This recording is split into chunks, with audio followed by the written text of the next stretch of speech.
as a parent, you're welcome to share that as well. So take a moment to introduce yourself in the chat box, and you're also welcome to have your cameras on or camera off throughout this. If you do have your camera on, we just ask that you are staying focused and not distracted, which can then distract other folks. So keep that in mind.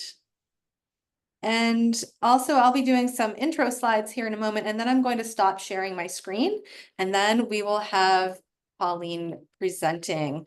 And I recommend that you have the view on your screen as speaker view, so that you can see the speaker clearly and you don't need to have all the other cameras that are on or off in the way. You have the full view of Pauline as she is sharing her great information. Okay.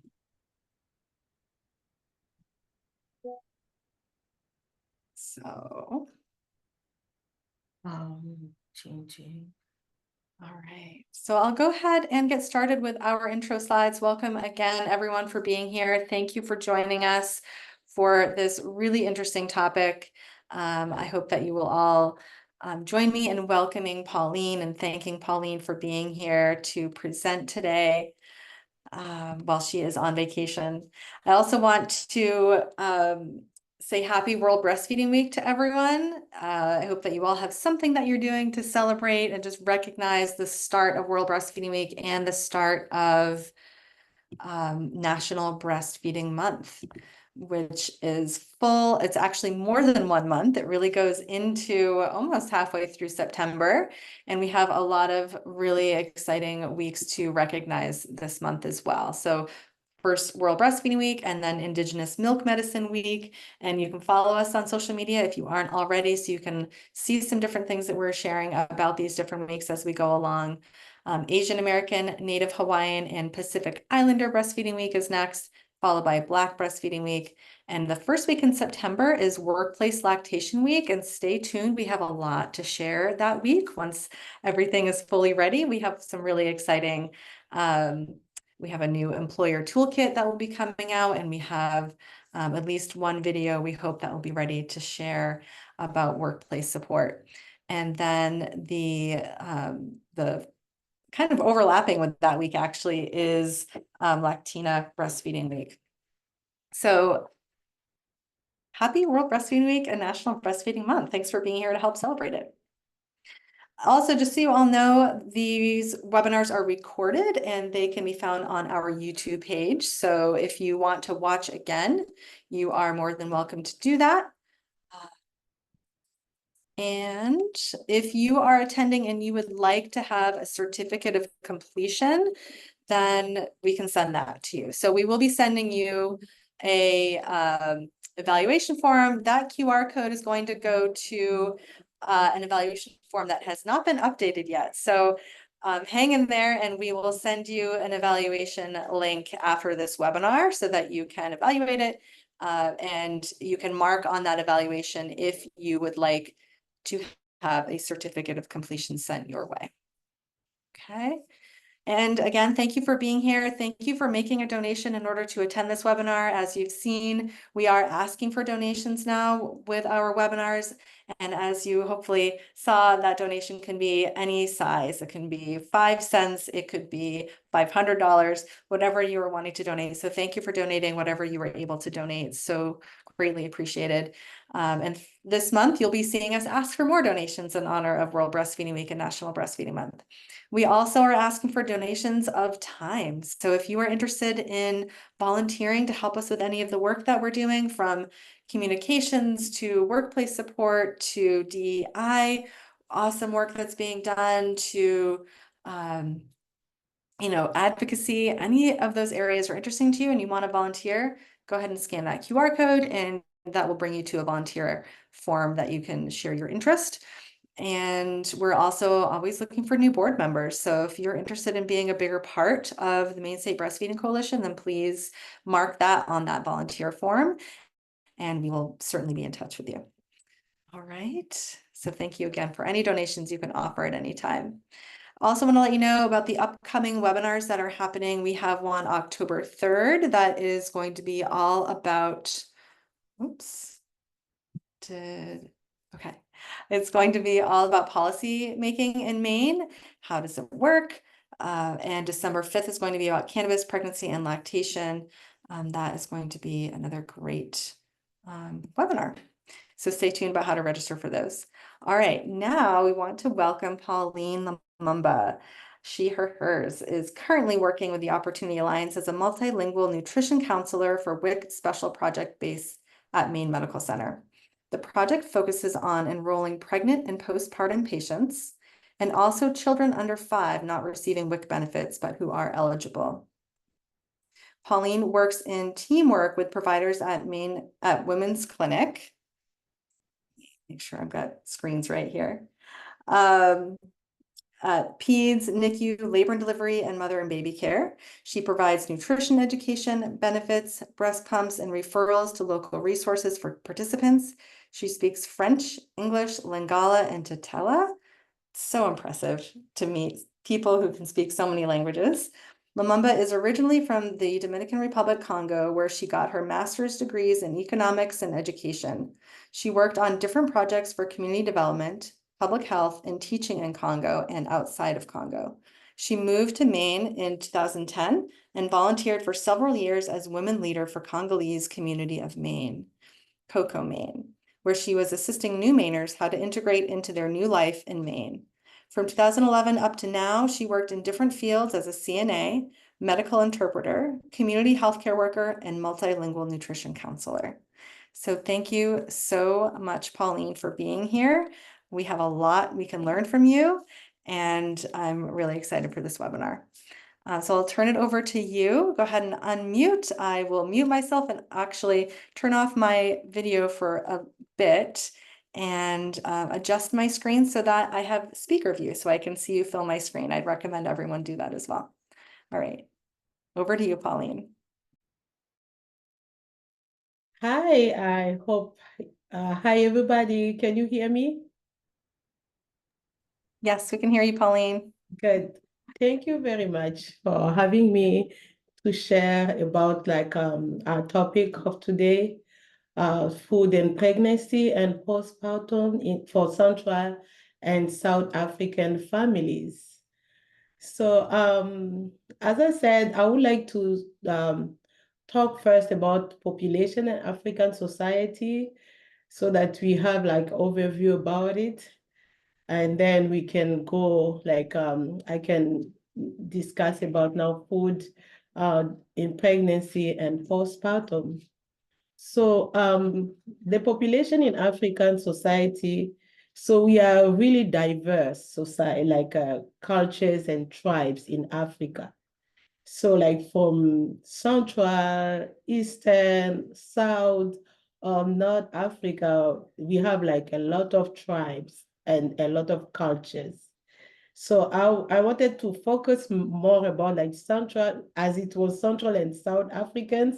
I am from Central Africa.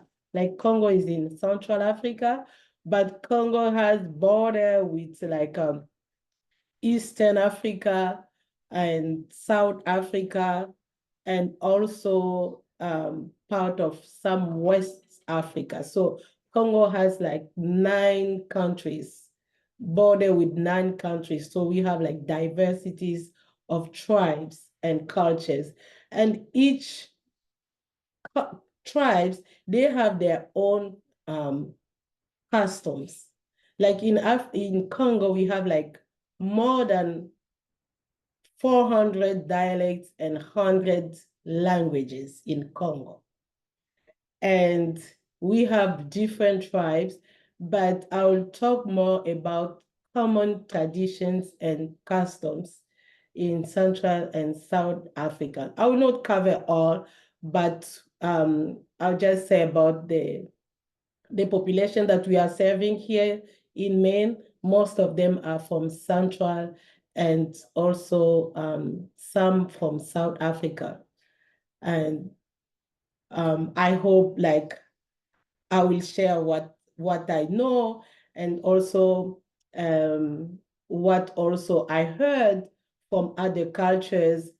Growing up in the city of Congo, I encountered many cultures because I also work in medical field and also in nutrition field. So I will just try to cover what I can.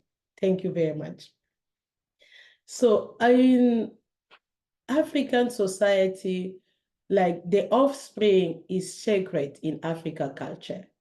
And it's the responsibility for the woman to bring a healthy baby to society.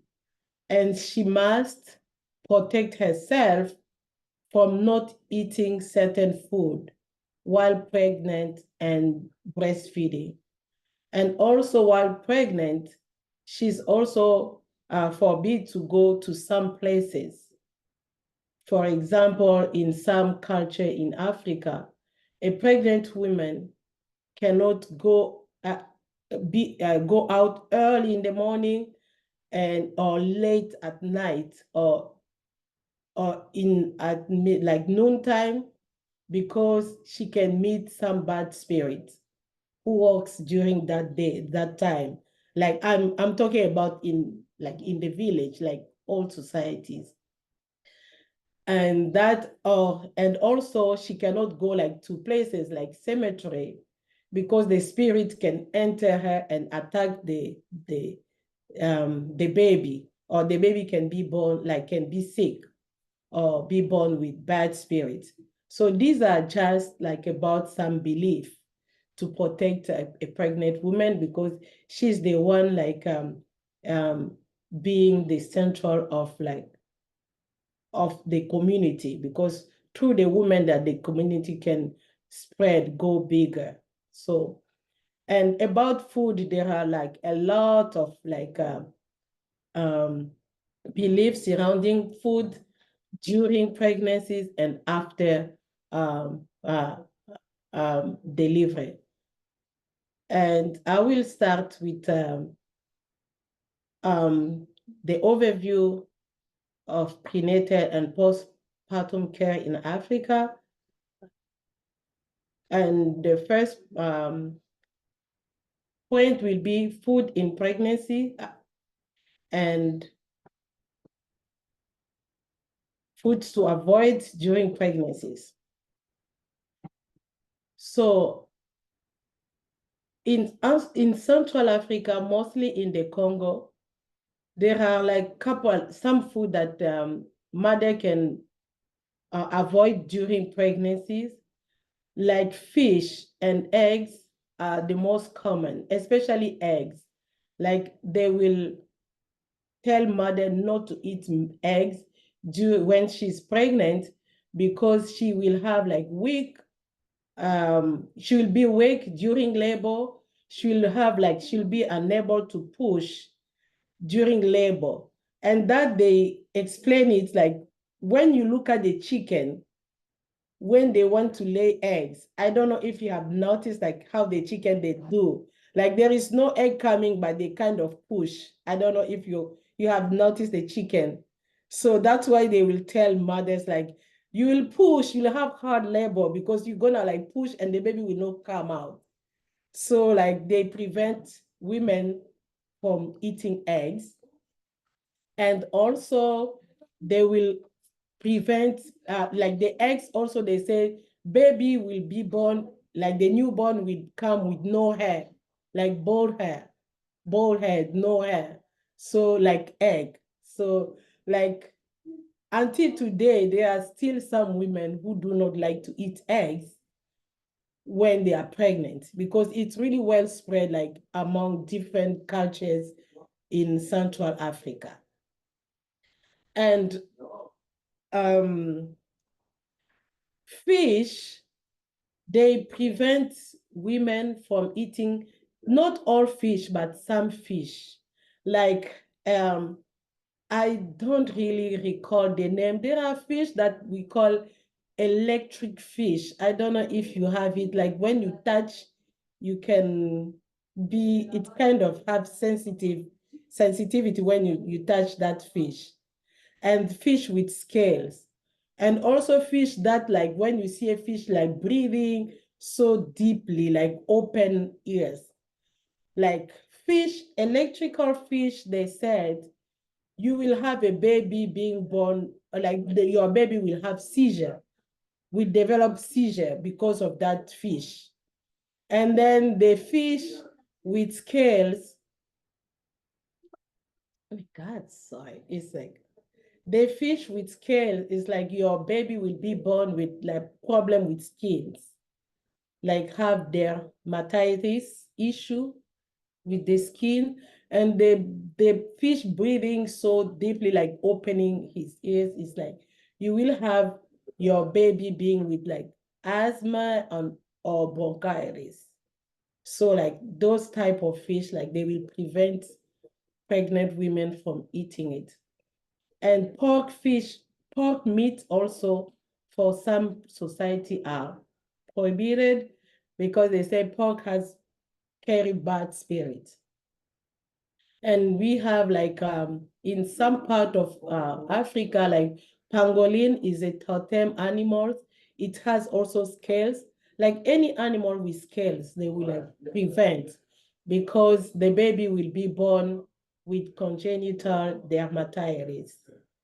And like any like some places they can eat crocodiles, they can eat monkeys, but like they will prevent women, even though you're not pregnant, sometimes they will prevent like women to eat those kind of meat. And monkey's meat is also eaten in some part of Africa, but while being pregnant, they will like prevent mother to eat monkey meat because they said your baby will be born hyper, like jump, like be kids who are like restless, like, jumping from places, like they will prevent mother to eat those type of meat. It's like when they see kind of meat, it's like they will say a child will be born with that behavior. That's why they prevent mother from eating this type of food. And also like sometimes like kind of like foods like no shikwang, this type of it's like cassava bread but hard. This one they will prevent mother from eating it because of constipations. And no coffee, because it will make your baby also hyper, and or baby being awake instead of sleeping. And no alcohol, no spicy food like chili, because it will make a baby being born with internal sickness.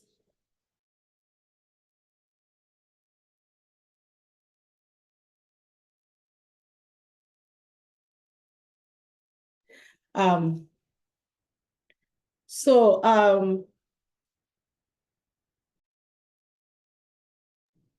and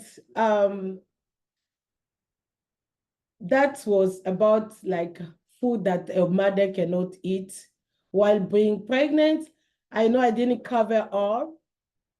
I forgot one thing, like some vegetables that leaves, the leaves that have leaves that curls, like squash and other vegetables. These vegetables, they don't want a pregnant woman to eat it because the baby, they are afraid that the baby will be born with umbilical cord around the neck or surrounding the baby. So any leaves that curls, they are like in some society, they will ask mother not to eat to prevent that. So in all societies, it's about that, like anything that can affect the baby, a mother will not eat. So I don't know if there are like questions about that, more likely to answer that.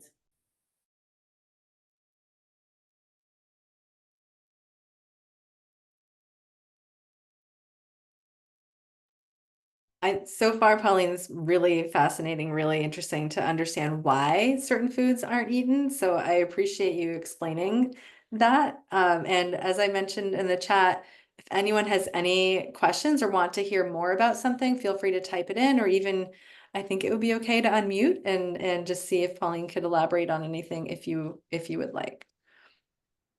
I know one thought that I have right now is, okay, it's what can they eat, right? It sounds like there are some limitations, and that it's not for everyone in Central or Southern Africa, right? You're mentioning this is in certain areas, certain societies where this might still be something that is happening. So I think that's also really helpful to hear more about where this is pretty widespread versus where it might be something that isn't recommended anymore, and all of that. That's all really interesting to hear. I think you had said at the beginning too, how many different cultures or how many different languages there are in the areas that you're speaking about, and that might be helpful to hear again too. I'm not sure if I fully caught that. Yes, like as I said, like today's because of education, a lot of women are educated. Like they don't really follow all this, but like you still see it like in some like in the villages, in the village, like some women, even in the city, you still have some women practicing it, but it will not be all that I just enumerated. Like in some tribes, they focus on not eating eggs and not eating monkey meat.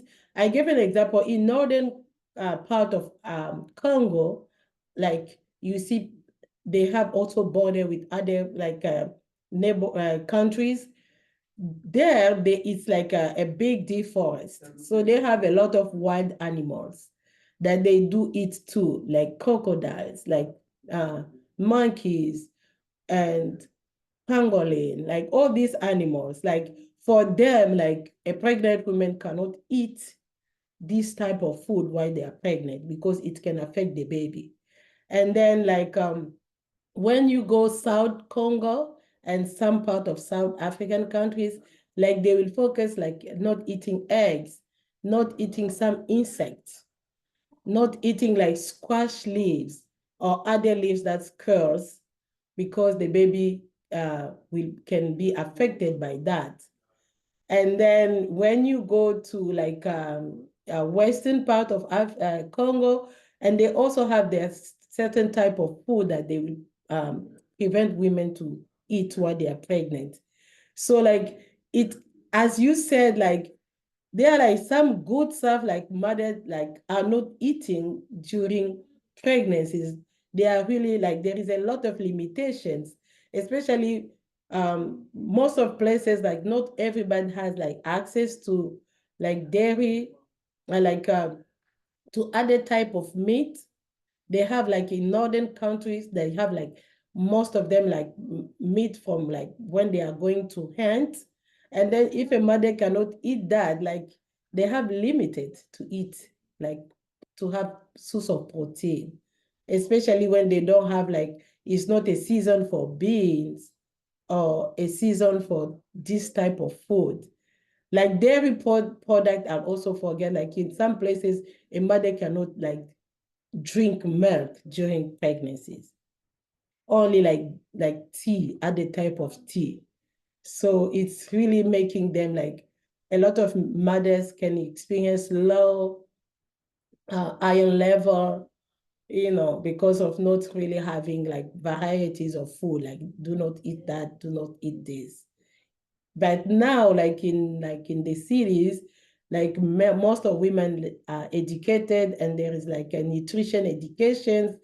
They are trying like to help mothers like to eat eggs, also drink like have milk, introduce all these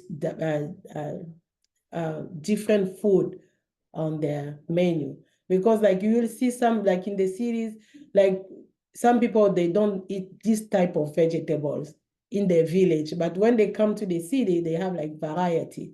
But in the villages, like they are limited because they can have limitation in certain type of food, and you have like a lot of women experiencing like deficiency in like iron or uh, like protein in their while they are pregnant. So I don't know if I cover it, but it's really like a challenge in some society. I was working before I moved to USA. I was working in the countryside with they call Doctor Without Borders. I was like working that. It was a big hospital. In that place, it was a border like Congo and Angola. Like you have almost the same people. So in that place, it's like they have like limitation with vegetables. They grow like soja, but they don't even use it to eat.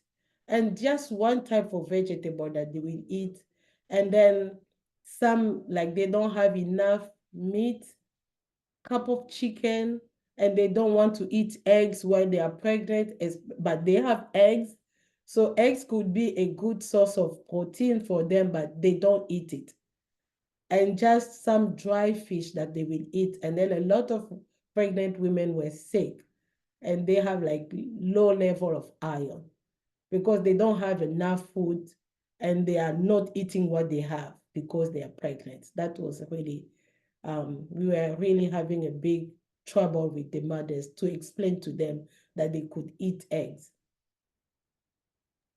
Yeah, and that brings up another question, like for the families who are coming here to the US, how are they navigating just the different variety of food and the different recommendations that are given to them?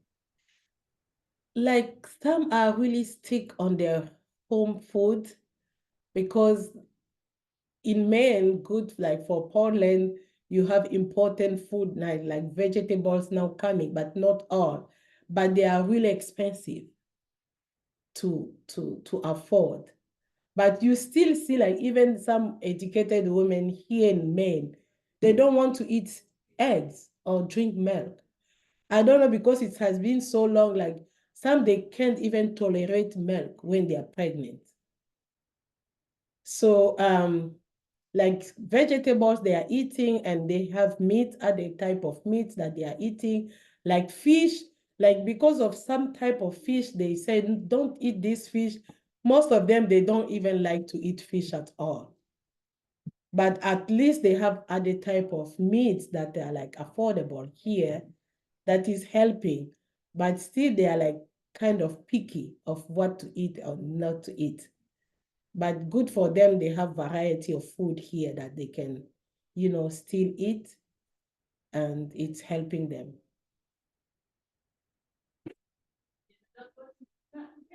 Great, thank you.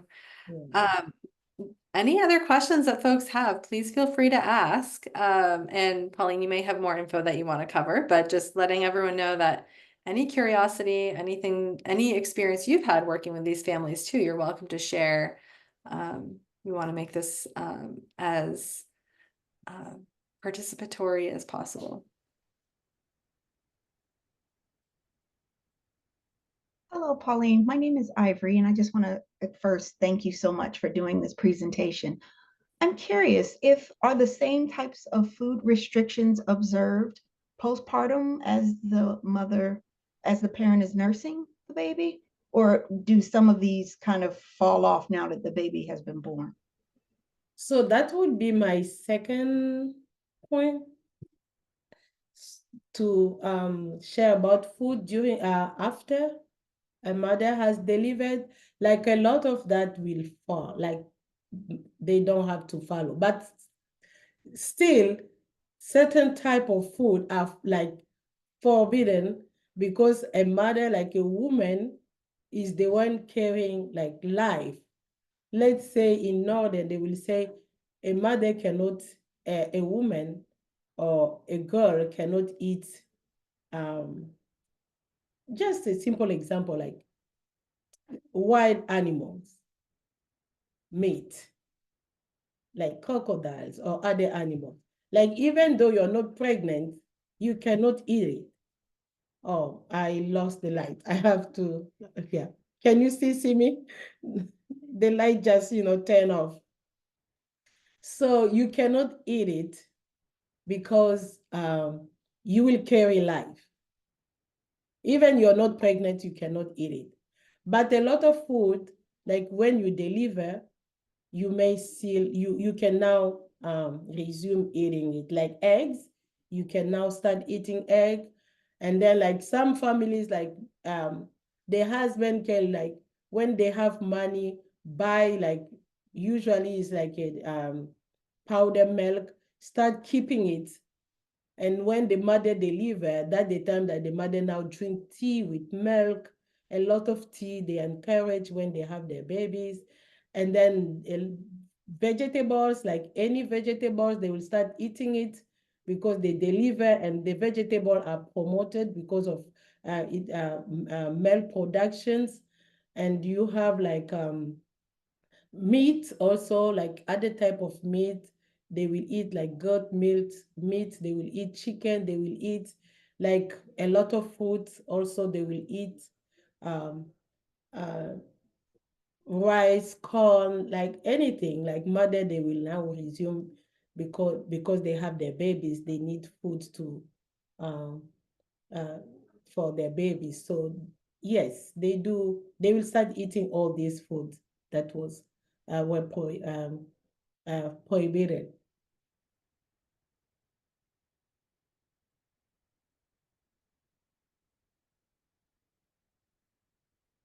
And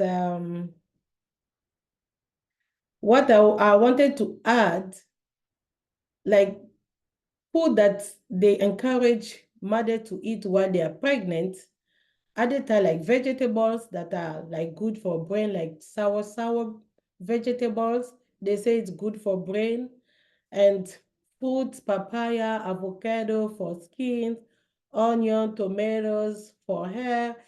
And also, I think, I don't know if you know it, like okra, they will ask mothers to eat a lot of okra when they are pregnant, because they say, like, especially at the last trimester, because they say okra will help a mother during labor, like baby will come smoothly. As you see okra, how it is, they say it helps the baby to come smoothly.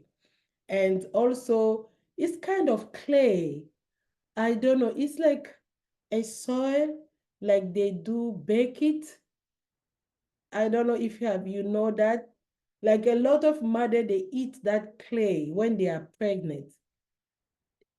For them, they said like, first of all, it's like, how can I say?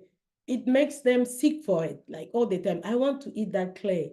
And they will say it will help baby to come clean, like with nice skin.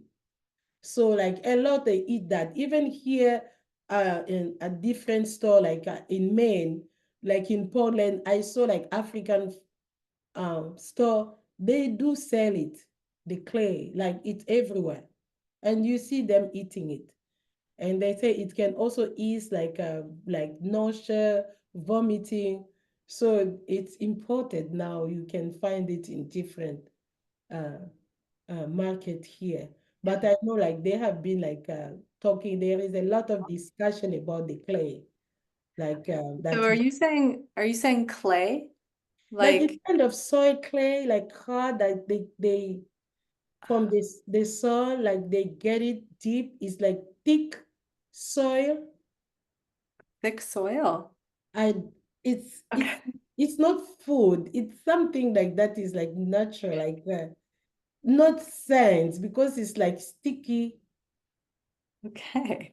I don't know if I you don't know if get I'm it. familiar with it, but if anyone else on the call knows, I would love to hear more about that. It's really interesting.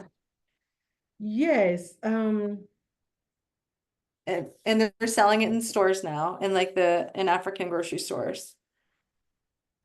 Yeah, they are selling it now, like in different African markets in Portland. Uh-huh. Okay, so yeah, so we have Zakia saying it's clay. Many African cultures eat dried clay almost like a chalk. And Zakaya is from Kenya, and you do it as well. It's really interesting. Yes, so these are like, I don't know if it is lack of iron that mothers like would like to eat that. That They're has been craving like, it, you said. yeah, craving it. That has been also an issue, like why they are craving it. And then I also noticed while working for WIC, like most of African mothers, especially from Central Africa, like a lot of them have issue with iron, like because we check iron like for their first appointment, and then we check after they deliver or 3 times a year, they have really like low level of iron, most of them. I was wondering why, like most of our Central African mothers, when they are pregnant, they have low level of iron. So that was like, I will encourage them to eat like variety of vegetables that they find here. They don't have just to stick on the vegetable that they know.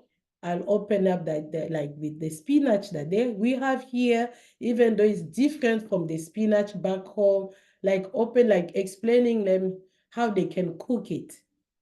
Because when you tell them about salad, it's like salad for most like African, it's just when you have a party, you can serve salad. It's not like for the daily eating stuff. So they will not eat salad every day.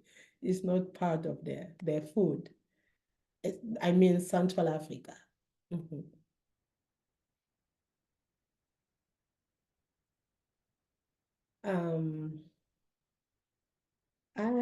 Let me check if I cover everything.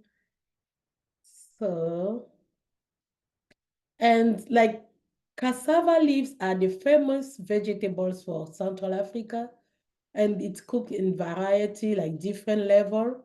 So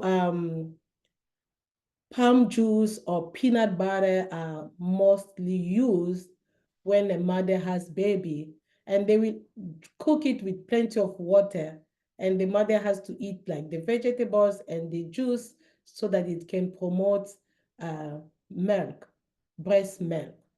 So like peanut butter, when it's like not like just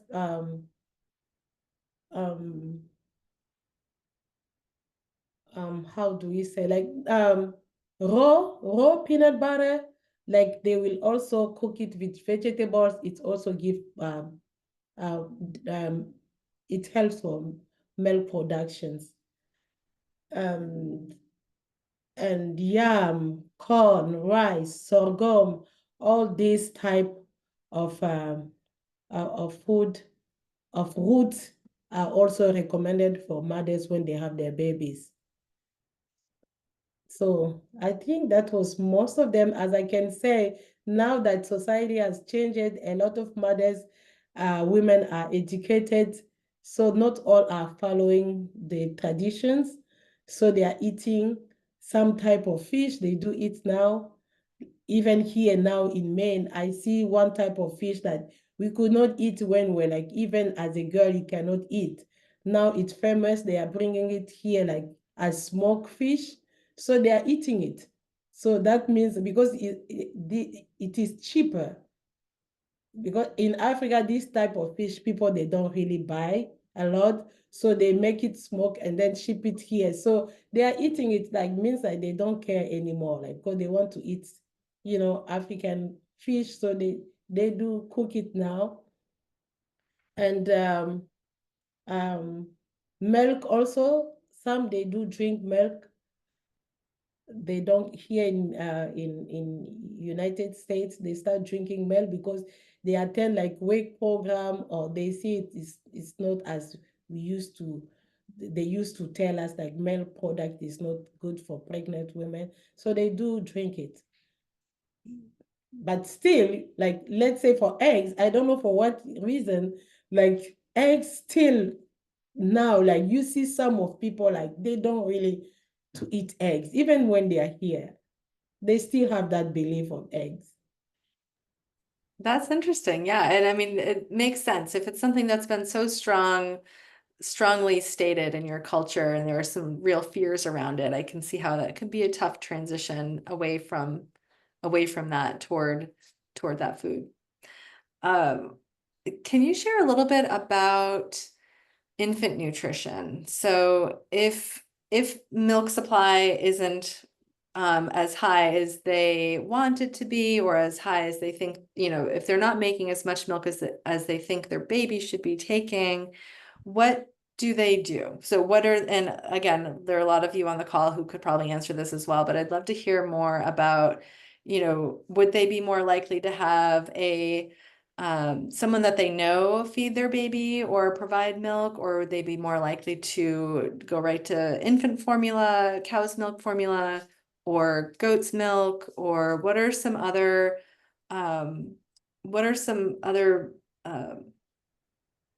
ways that they provide infant nutrition, I guess?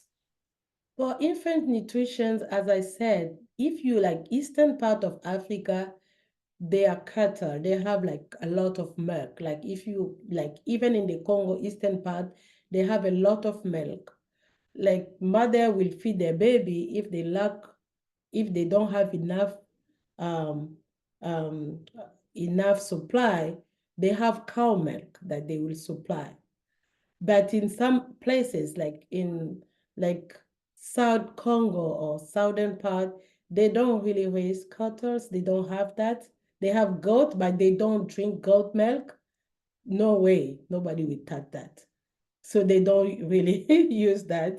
So for them, like mother will provide like breast milk, and if she doesn't have enough, like in the village, sometimes they will like, if there is another person breastfeeding, that person can help the mother to breastfeed the baby.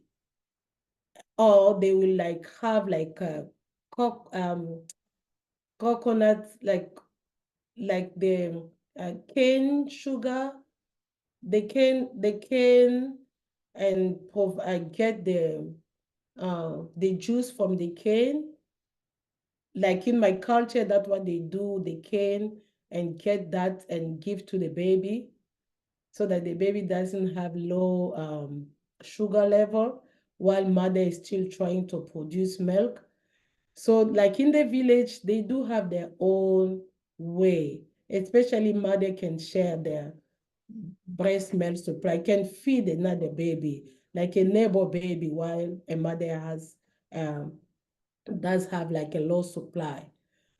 That's what they do. But in the city now even in the village, we have a lot of like formula, like milk. Sometimes they do give like regular milk to their babies if they cannot afford formula in the village or even in the city. But the worst thing, you see babies being fed like with tea. They will just make tea if they don't have milk and give baby, but this is like after, like when they are 6 months, 7 months, and they feed, like babies start eating solid food early. Like at 3 months, they start feeding fufu. It's like a soft cassava or corn and with smashed food. Like in the village, infant, they do eat early. Like 3 months, they start feeding babies with cereal, corns. So that's what they do for most of them. Even here, I know a lot of mothers like they are open to us because we are from the same place. Like I'll just like when I ask a mother, oh, is your baby start eating solid food? She will smile and say, no, she's not eating. I look at her, I say, the way you smile means that your baby start eating.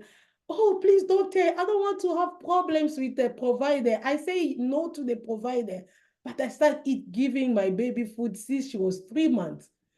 And now I just laugh, I don't want to be in trouble in America, but my baby is not sleeping, so I start giving solid food, like soft food, cereal. Just to say, like, they just, because here they say at 6 months or 5 months, they start early, but they will not tell everybody that. So depending. So because my mother will tell me that They start feeding me with rice. I was 3 months. Rice and cassava leaves. That's why my mother would say that they make it soft and they start feeding me with rice. They said, you were like one of my baby who ate as early as 3 months. So it depends of like, Right. So yeah, and is that a challenge for you or for your peers who work with these families who are told that we need to be telling them this information, this is the right information, but you know that's not what they're doing? Like how do you balance that? Like wanting to honor their tradition and what they're doing, but also knowing that there are reasons why we don't recommend that. Oh, we teach them. For me, I try to educate them. I will say like for WIC, I say we recommend 6 months because at that time your baby, you will see that the baby is ready to eat. Do not force the baby because if the baby is not ready to eat, the baby will not eat, like swallow. Like talk with we recommend them to discuss with the provider. The provider will let you know when the baby is ready. And for like the first time mothers, I will just tell them like when a baby is ready, you will just see by the neck, and if the baby is the baby interest when you're eating, but still try to discuss with your provider. Because in Africa, the problem is like sometimes they lay the baby and feed, it's like you feed the baby while the baby is like kind of, so the baby has no choice, to speed up the food. But when the baby is like straight ahead, I'll just tell like, just hold the baby straight when the baby is like 4 or 5 months. Try if the baby is not like, it means like the baby is not ready. Don't force the baby, lay the baby down and pour food. Like this is like you're forcing. Because some like they will mix, there's a lot of teaching because some mother will just take formula and add with cereal to make it heavy and feed the baby. So it's all about the education because they have been doing or seeing it back home. Like they will mix cereal in the bottle with the milk and feed the babies. So we are teaching them about avoid like we have to be careful like baby to choke and so on because in Africa a baby can choke and then they will not know the reason why for the baby is like death or they will not know if it's happened in the village. They will not know it was because of the food or the infection, so that's really a big issue that we are really teaching. Like being a really like part of WIC program, they are open to us, they talk, and then it's like kind of sometimes I will say like they say, they responded no there, and then they say yes to us. And then sometimes they say, do not talk, do not tell the provider. But it's like we encourage them, it's like for the safety of the baby. Yeah. What we are doing. WIC is amazing. And I know that we have folks from other programs here like Maine Families and home health, visitors. That kind of support is so great. That peer support that you're offering is so powerful because right, they connect with you and they know that you understand and that you get it. So I'm so glad that you're able to be in that role and that you have others who are also in similar roles. And Larissa made a comment here, I don't know if you saw that, saying, I've worked with a lot of mothers over the years who are eager to feed their infant water at around 2 to 3 months of age. Do you know if this is widely done in Central Africa? Is there a particular reason? Yes, in Africa, like Central Africa, they are like, it's like, oh my God, it's too hot. The baby is thirsty. That's the most reason. Like they feel like when they are thirsty, the baby also is thirsty. So they have like to give water. It's just for that reason. Like now one will tell me, oh, I feel so bad. It's too hot and I can't give my baby water. And then I say, no, like when you make formula, you have all, like it's just education. Like when the baby drink water, the baby's stomach is small. The baby will not like take formula afterward because they have already water in their formula or your breast milk. But you have some amazing also parents, even back home, like up to 6 months, they don't give anything else, that just breast milk. But of course, you have other who like they start feeding or giving solid food as like early, and then when they give solid food, they feel like they have to give water too.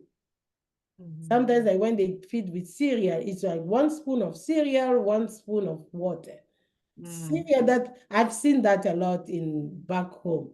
Like even like when I was like also feeding my sibling when they were babies, like you make cereal, you put 1 spoon of cereal, and then after 2 spoons you put water. You feel like the water will help the baby like to swallow. It's like it's common. It's just common like I think, yeah, in Maine, there are plenty of grandmothers who will still recommend that, I think. It's a widespread recommendation, I think, that is not what we want based on everything you just said. So education is so important. Knowledge is power, right? Like really being able to inform folks on why that's not what's recommended is key. And I will add to like, since I know how like we behave, like when the mother comes for the first, like during like when they are pregnant, I still tell them how it works here. Like I'll give them like information. You know, when your baby will be born, you know, WIC doesn't give food until 6 months. But if you want to give before that, make sure your baby is ready. Discuss with your provider so that they know, because like I've met a lot, like they will come, oh, why my baby doesn't like get food? I say because we don't give, we only give at 6 months.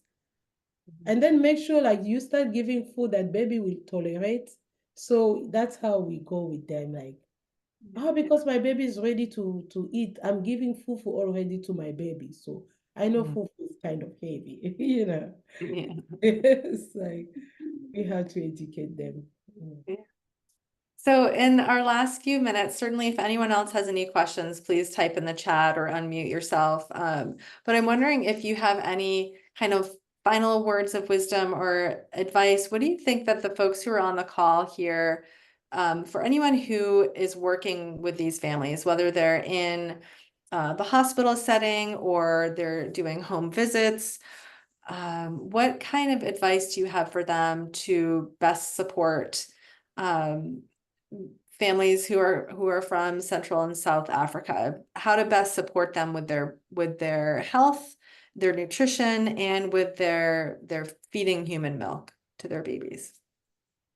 What I'll do like for like new like immigrants, like mothers coming to like America, like they are like cut off from their society. First of all, when they come here, they don't have enough support, like in Africa.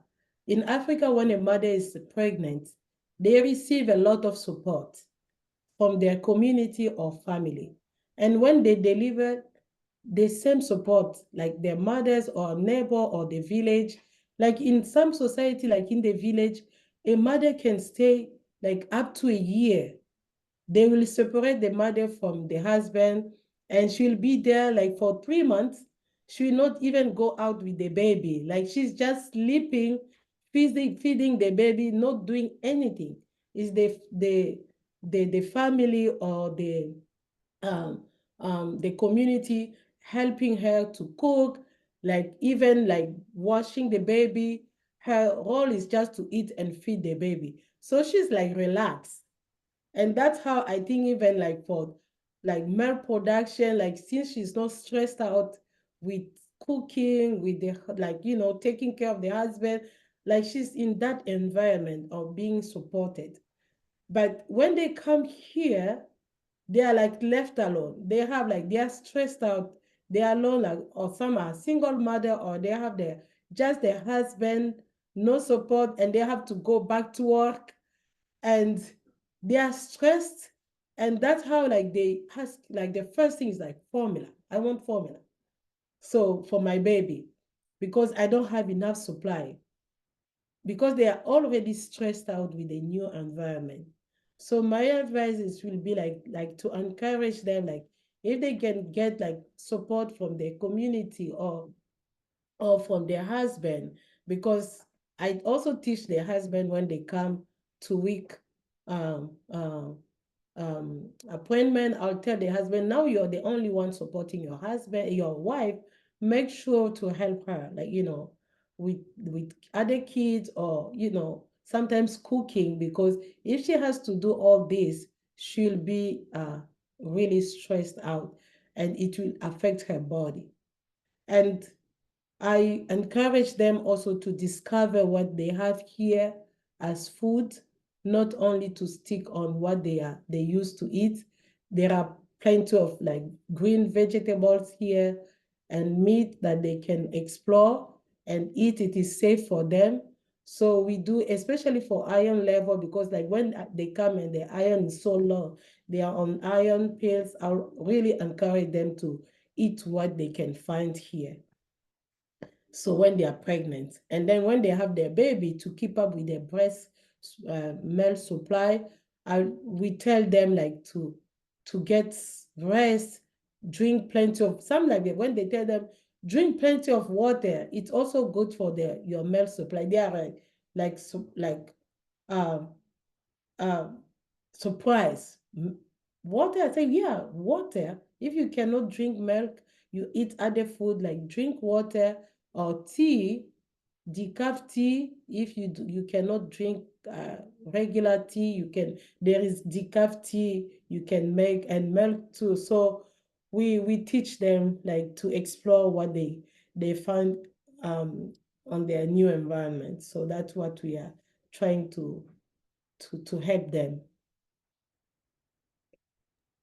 That's awesome. It's really helpful. Thank you so much. Does anyone else have any other questions or anything else you'd like to hear more about?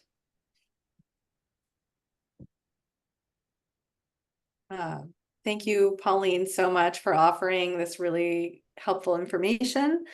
And would you mind putting your contact info in the chat box if anyone has any further questions? Would you be okay with that? Yes, why not? Let's see.